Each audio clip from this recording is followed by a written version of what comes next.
How are you, everybody?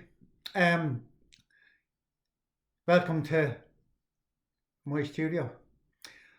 Okay, I just wanted to talk to you today about setting up something small for yourself, some small studio for yourself, um, going forward. Okay, um, as you can see, this is a fairly elaborate studio now, but it started off very small. If you remember, if you know the interfaces that you use um, when you're in room 210.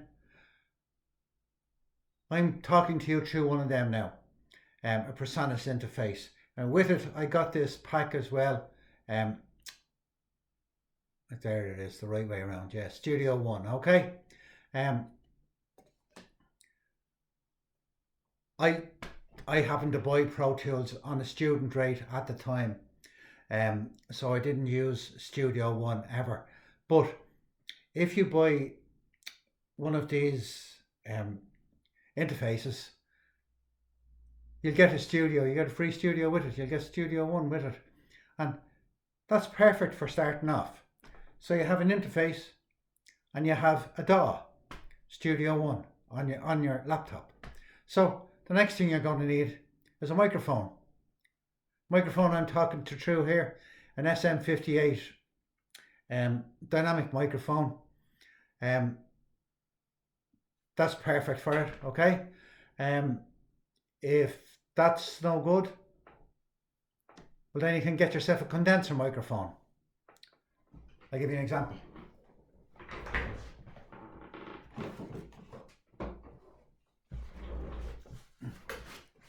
This is a Samson condenser microphone, and it works on phantom power because you need power to work this. But there's phantom power. There's a phantom power switch in your Presonus um, audio box interface. Okay, so that's not going to be a problem. Another thing you're going to need is a set of these, a set of headphones. Um, Most of you will have some sort of headphones anyway.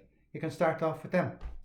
If you don't, um, headphones are cheap enough to start off with, and you can get better types of headphones as you go along. But don't be afraid to start off with something simple. You don't need anything elaborate. The main thing about a studio is the sound that you actually put into it. If you put in a good sound into a bad studio, it'll sound quite decent. You could have the best studio in the world and you put a bad sound into it, it's still going to sound bad. Okay? So, once the equipment is good enough that it's not crackling or it's not messy or it's not anything like that at all, a decent Shure mic, Presonus audio box with two inputs, so you can use an instrument and a microphone at the same time, or you can plug a MIDI into it into the back. Okay. One thing you will need is a small MIDI keyboard as well, like, you know. Now you can pick that up. I know Brandon picked up an audio MIDI keys, an M Audio MIDI keyboard, which is like the ones you use at the college, for €85, brand new, in Music Store. In Music Store, you will also get, they do bundles, like, you know, you'd get a bundle with an interface, headphones, mic and lead, and well, there'd be studios, virtual studios with that for €255. Okay, now there's no need to go to that big expense. If you have headphones already, buy a separate mic. The mic that you get uh, in Music Store is quite good, like, you know. It's a condenser mic. Would be on a par with this Samson, probably a bit better than that, like, you know. So from that, you'll be able to start recording, okay? And then you can upgrade later on.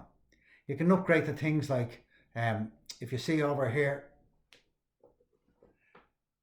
with the lights on here, this is a stereo preamp that your microphone can get into, and it can enhance all the sounds you get from your microphone, okay? Behind me, I also have